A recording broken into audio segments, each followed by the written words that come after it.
Welcome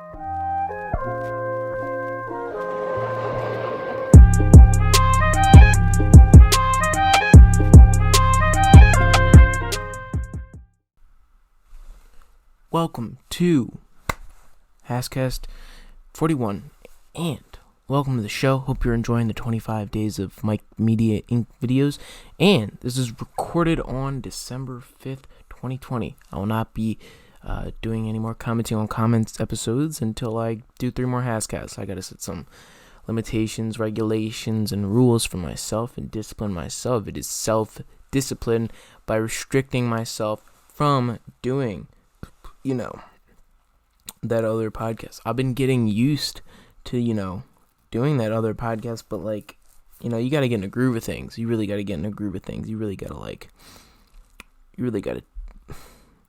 gotta feel that you're so far into a process of something that you can't get out. And there's no escape. Does that make sense? There's no escape. That's what I aim for. Is that when you're in the middle of something and you just feel like there's no escape. That's what a true good work ethic is. I could really apply this to other places, but I don't. But that's what we all have flaws. You know what I mean? So, for working out, for instance, if I applied the effort I put into my work, this work in real work, or that, if I put that effort into working out, I'd be on a different level. But I don't, and I'm trying to,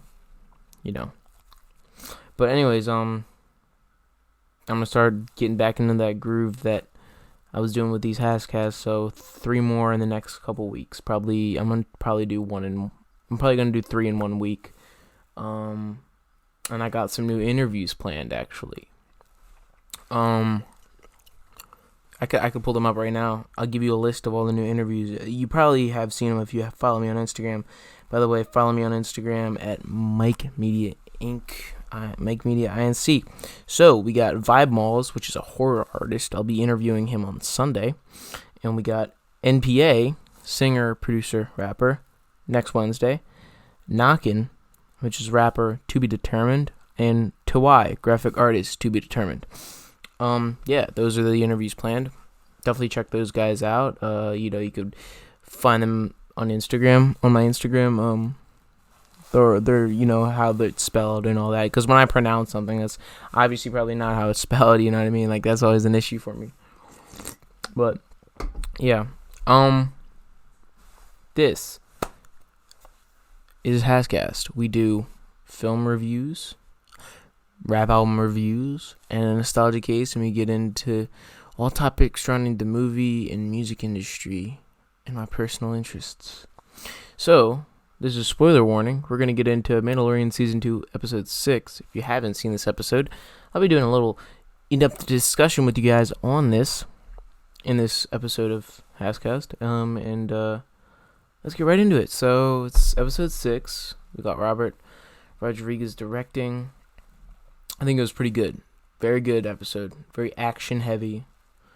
And that's why you got to get Robert Rodriguez for this episode. Is because it's Robert. He's good with action. The way he makes everything look very chaotic.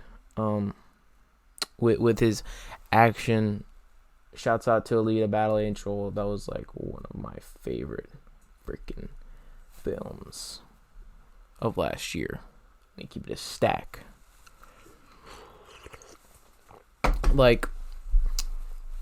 Alita Battle Angel is better than Captain Marvel, and they came around at the time, and I made a really big point of that, and my comparison to them really soared, my and views wise on the channel.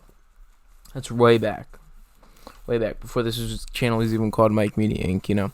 Anyways, Boba Fett was so cool with this because he kind of shows up to get his armor back from the Mandalorian. That was his goal. He was like, I need my armor back. And then he ended up getting it from the Mandalorian. But the payment for the armor is that he would help ensure the safety of Grogu, or as a lot of people know him, Baby Yoda. And that when Grogu's kind of doing this thing where he's connecting with the Force here and stuff on the stone, and they're kind of trying to defend him as the Empire nears, because there's a tracking beacon placed on Mandalorian ship.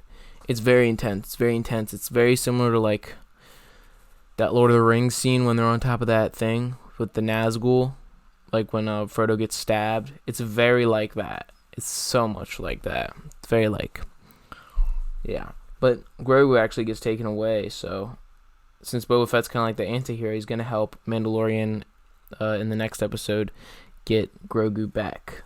And there's this very hopeful energy put into the audience as it kind of finishes off the episode. And I love that. I love that. You know the vibes, we got coffee. But yeah, dude, this episode was good. And I feel like all the Star Wars fans say this every week, is that every week the episode gets better and better. And that's what a good show is that it leads into the next episode perfectly. And I feel like that's what Mandalorian's done. I feel like it's not really something to binge, though. That's what I like, though. It's like, I like binging stuff. But when I look at binging, I see it as sort of a hassle. And I don't like cable TV or anything, but you know what I mean. But yeah. That was a little review of Mandalorian Season 2, Episode 6. Alright. Let's get into some movie news. That was a TV review. Now we're getting into some movie news. I will buy HBO Max, not just because I have money for my job, but also because they will be releasing, brace yourself for this long list, Dune, The Suicide Squad, Godzilla vs. Kong, Many Saints in Newark, and Wonder Woman 1984 on this streaming service. Wonder Woman 1984 will be released on HBO Max and simultaneously in theaters on December 25th. There will be no free trial for this streaming service. You can't just get the fucking free trial then cancel it. That's not how it works. You gotta pay through and through with all this, you know what I mean? So, yeah. Also, Wonder Woman 1984 will not be able to be seen in Lebanon due to Gal Gadot's support for the Israel Defense Forces. I do not mean to say that in any, like, connotation. That's just me stating that if anybody is in Lebanon, you might have to get, like, a different VPN to get HBO Max or something like that. But yeah, you know what I'll be seeing on HBO Max is that the most exciting thing I'm excited for is Dune.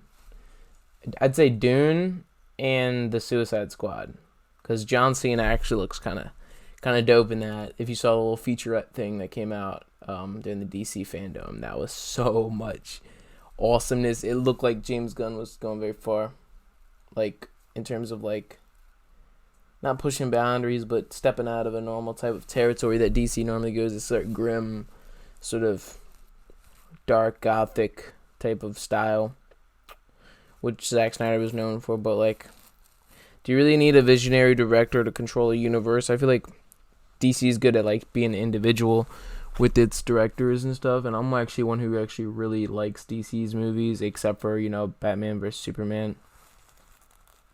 And a fan's gonna see this of like Batman vs. Superman and say like, oh, Mike's not intelligent enough. I actually like Batman vs. Superman. I just kind of wish that like they actually followed through. I feel like I would have liked Batman vs. Superman more if Justice League happened the way it should have happened, which is Zack Snyder does it, then they all get their solo movies. But the moment they see like a little bit bad box office, they're like, nah, we're gonna change it up. When really they should have just done the Justice League style and changed it up a little bit. But that's not the way it happened. So I'm excited, and I hope HBO Max is very successful, because they're actually going to be releasing a lot of good movies on it. And I don't know if it's going to be the end of the movie industry. I just hope that, like, I don't know. I really don't know where the movie industry is going to be at. I don't think it's going to end. I just feel like this sort of simultaneous release is going to be done more. That's how I think. That's what I think. That's my prediction. Is this sort of simultaneous release of films on a streaming service and in the theater is going to be done more. That's my theory.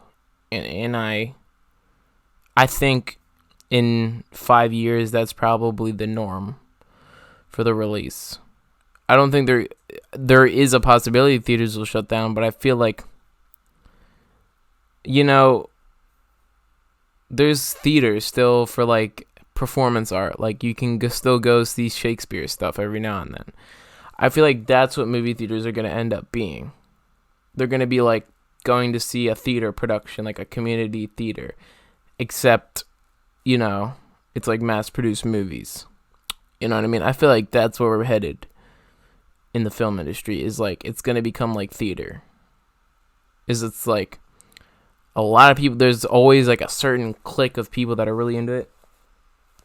Like, theater has a certain group of people. Like, most of the people that like enjoy theater are small actors, small in a career sense. Like those local guys are really into like dancing and singing, which is not a good thing, and I happen to be a part of that clique locally, I like to think.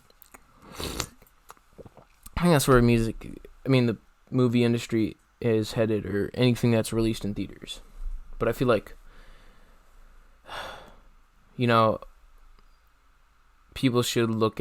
people in that industry should look at it as from a standpoint that you got to be with the times, but also you can bring in some of that old school stuff, and old school stuff is going to the movie theater. Like it or not, that's just how things are going to be. It's going to be seen as very old school, similar to the theater, similar to books. That's what movies are going to be. They're going to be like, they're not going to be like books, but like there's going to be a certain evolution of like the way we consume things, and that's just where we're headed. That's just my prediction. We'll see. I mean, maybe 10 years from now I'm completely wrong. Maybe we just go right back to normal and everybody's going to the theater, but really and nothing's really ever going to be normal. That's that's the truth. Things are still going to be awkward, and people are going to panic over normal diseases like that. I'm not saying COVID's normal. It's not normal. But I feel like we're always going to be like very cautious as a species from now on. I feel like this is an example of that.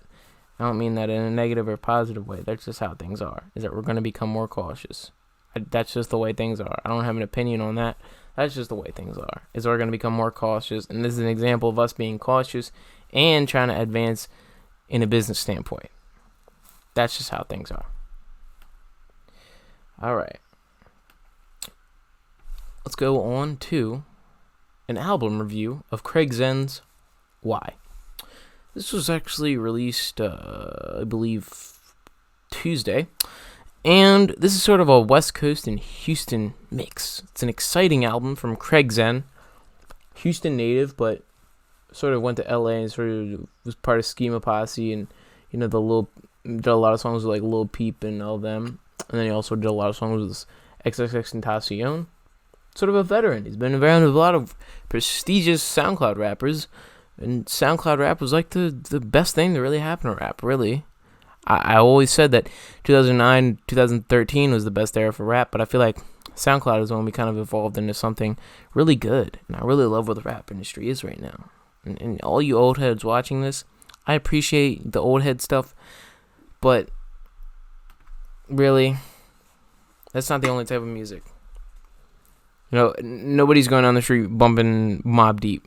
I love Mobb Deep, but like, come on, there's other stuff. This is that other stuff. This is sort of that mix of that West Coast and that Houston and that exciting album. It's such an exciting album. I enjoy those rager songs such as Goodfellas. I enjoy that preachy and chill Craig Zen of California World. He kind of pays the homage to Snoop Dogg's Gin and Juice flow on I Know, which is a great song. This album has a lot of mix of lo-fi and boom bap beats with a couple of rager emo style songs. So the single of this album is a song called Why, and it is sort of that kind of a weird rager, sort of emotional. He has that sort of dead accent, but he's singing. You know what I mean? So, I love it, but I'm more of a sort of, I like Flicking Ash. That's like my favorite song. Yeah, it's my favorite song. It's the first song on the album. But it's sort of this reminiscent track. And I feel like the whole album has like a lot of vivid imagery of Craig's relaxing and motivational state. But in other moments, he slips out of this into an angered, pressured individual and a sort of like broken down man who really misses all his dead friends, because this guy's seen a lot of his rapper friends die. That's just the thing. It's just, I feel like that's what he's representing, is a sort of broken man, but he's starting to like think about how he should change his priorities up, and I really love that. The lead singer was kind of the weak point of the album, but all the tracks get added to the playlist. My favorite tracks are Flickin' Ash, Roaring Lion, and False Guilt. We're going to do an analysis of False Guilt. That's like a song that I really think is actually important, and everybody should listen to either Flicking Ash, Roaring Lion, or False Guilt. And I know those are the tracks that you should listen, but we're going to talk about False Guilt. So I'm going to tell you a couple lyrics. I'm up, can't sleep, counting sheep, ain't gonna do shit. This backwoods steaming, battling demons. That's just like, it's a very, these lyrics are very piercing, and they play, and he performs these lyrics over this sort of violin instrumental which has no percussion. It's not needed. This is an emotional song. All you need is his lyrics and this sort of saddening strings, instruments, and it's just like, wow, just outstanding. Why was an outstanding album from Craig Zen, and I am blessed that I was able to hear it. I put this on the same level as Alfredo, and like a lot of albums like Alfredo this year, like Burden of Proof and Eternal Take, are just like good representation of this year's ability to create some great art in these horrible times, whatever. I love it. So let's review Coco by 24kgoldn. Fantastic track where DaBaby gives a unique and interesting verse. Definitely worth checking out. I have been only seeing decent singles from 24kgoldn. I wonder what his first album will be like because he's only making good singles. I want to see a well-structured body of work. Like that EP he dropped out of college was basically mostly singles. Like, yeah. His interviews are annoying. He has to say the same old shit, We get it. You dropped out of college and you're a successful businessman. We get it. We get it, bro. We get it, 24kgoldn. It is cool to see DaBaby kind of stepping out of his comfort zone with this. And I feel like DaBaby is going to become a sort of Meek Mill figure where he'll always have something. He'll always say a lot of the same stuff, but occasionally he'll say something that a lot of people can connect with. This is a good example of that. DaBaby's last EP is an example of that. That's what I want to see. Is DaBaby? I feel like that's the best direction DaBaby can go in. It's sort of this Meek Mill figure where there is a certain group of people that will always bump his music, but there is always going to be this sort of energy where when he does say something very meaningful and when he does freestyle, a lot of people pay attention to him. You have like these going bad moments from like Meek Mill, or these like Lord knows moments from Meek Mill, and then you have those freestyle moments from Meek Mill, but like nobody really not a lot of people care for like some single that he dropped like a couple months ago, some EP dropped. Like, not everybody is very inconsistent with, like, numbers, but then when they have something that comes up every now and then, it's going to be like, oh, people are going to pay attention to that. I think that's what DaBaby's going to slip in. It will be known for, like, his freestyles and his occasional connecting with the audience, but he'll always be relevant in some way, but not fully high up there with, like, well-structured bodies of work. I don't, and he's a bit too consistent, but I feel like this is another example where he steps out of his comfort zone and does this. Can he do this for a whole project? I don't know, but I really like it. I really think DaBaby is going to have a lot of longevity in a sense where he won't be known for his projects, but for his occasional moments that he shares, shedding light to a younger artist. This is an example of that. 24kgoldn is a younger artist. While I've been listening to him since he barely had any fans, it's good to see him have this, but I feel like 24kgoldn's only kind of being known for his singles. As I said earlier, I want to see a well-structured body from work from him. That EP that he made was basically just half of it was mainly singles, or less than half of it or something. Like, I want to hear something. I want to hear an album with no singles. Like, can an artist do that? Do we really need a single off of every album? Do we? I don't know. But I feel like it's the norm to drop a single before an album. That's what an artist we're going to talk about later is doing. But yeah, check out Coco by 24kgoldn. Yeah, a lot of y'all were asking me to review Dixie D'Amelio's new track, and I will not review a song made by someone who picks their boogers and eats them. No thanks. Not reviewing that Dixie D'Amelio track, not listening to it either. Jack Harlow announces his new album. It's called That's What They All Say. It releases December 11th. It's going to be on repeat, and it's going to be great. Well, it'll be on repeat if it is great, but I think every project Jack Harlow's dropped is fire. He always just drops a picture with like his face on it. He's not trying to show some persona. He's just like, the handsome Harlow. That's what they call him. I'm hype as shit for this. I'm so hype. I'm so hype for this. I feel like Jack Harlow is just gonna be known as like this sort of he's gonna be one of the biggest rappers. I know that's what they all say, but I feel like he continuously drops like really good projects and good singles. But I feel like people overlook a lot of his old stuff, and that's what I hate. And I feel like that's the only dark path he could go down in terms of his career, is people sort of overlooking his sort of past work prior to What's Poppin'. As of now, everybody knows him as that's that What's Poppin' guy. That's that What's Poppin' guy. But did you guys know that he had a song with Bryson Tiller before What's Poppin'? Yes, he did. Like, you're really gonna overlook that part? That pissed me off. But I feel like what I would like to see from him is him to go back to Louisville, and do a private garden thing and get all his friends. Like, I want him to sort of show some support for like people like 2for1, which is one of his producers. And he is 2for1, such a great artist, and he's a great producer for Jack. But he also is a really good singer and rapper. Like, he had this one song called this one project called Growing Pains. It's such a great project. It's outstanding. And I feel like people gotta, like, appreciate that work. And I feel like Jack's gotta, like... Jack can do whatever he wants. You grow distant from people. But I hope this album isn't one of those albums that is just, like... Here's an album where I got popular, so I'm gonna get songs with this person and that person because I'm popular and I'm signed and I'm popular now. That's what I hope it's not. I hope it's an album that shows something really good instead of just trying to make a bunch of hits.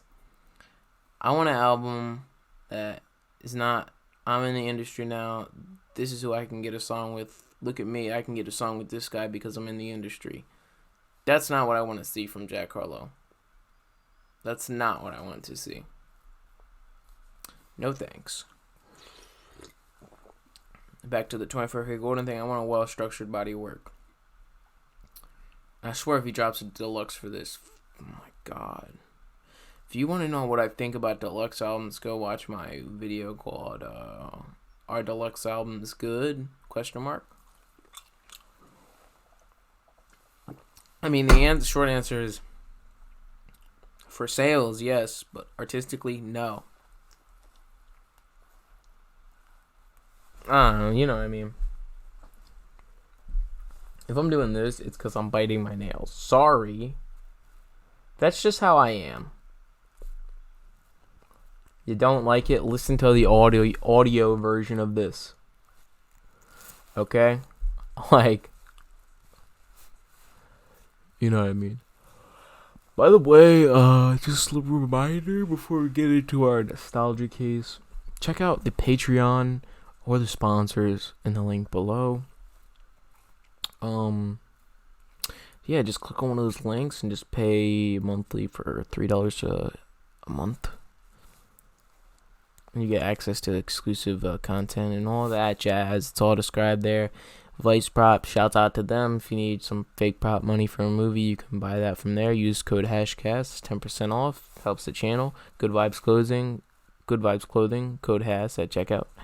And, there's that. And then there's also, other things. You can buy merch from my channel. We got fanny packs. We got mugs. Links below for all that, obviously. Try and support the channel, guys. Come on. I understand if you can't, but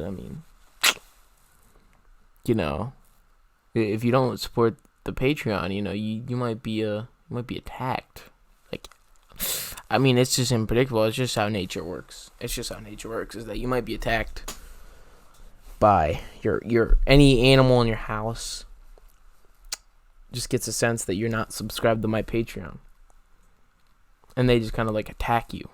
And if you don't have any, animals in your house, your neighbor's animals, or like any animal within 1,000 feet of you will attack you if you're like not subscribed to my Patreon. So, sorry. That's just how reality works. Nostalgia case. Roll it.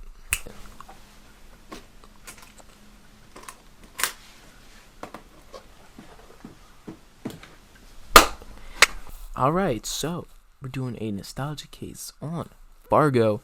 Fargo is a film about a car dealership salesman who owes a lot of money because he's made a couple mistakes, not the smartest type of guy. And he just kind of hires people to kidnap his wife and hopes that his father will pay them ransom money to get his daughter back. Like the father-in-law's son, the father-in-law's daughter, which is his wife. Basically, he wants ransom money, so he's having people kidnap his wife and hoping someone will pay for his wife back. That's how it goes. Crazy, funny movie. Deadpan delivery. Coen brothers, classic directors. This is a very old movie, and it was on Netflix. Checked it out. Solid film, and I really think you should check this out. It's a lot of fun to watch. Very, it has those cool action moments and those cool suspenseful moments, but its comedy so like unintentional. Like there's these characters that say yeah, oh yeah, like a lot because of their accent, and there's these awkward moments between characters that are very desperate for something and stuff like that.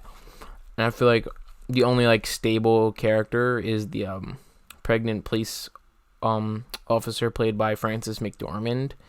She's just this very like sincere lady, and she's got a lot of good things going for her, and she's just like she's got a child in her stomach, she's and she's just trying to save them and stuff like that. It's just like an everyday thing for her. But that's what's cool about her character, is that the scenarios around her are just like an everyday thing. Oh yeah, just save that person. But then when you're presented with sort of non-stable people, that's where the intriguing moments happen. I'm not saying her character was boring, but it was certainly like nothing was overly significant for her. It was just like, get this over with. I'm a cop and I'm a woman, so and they don't force the fact that she's a woman in your face.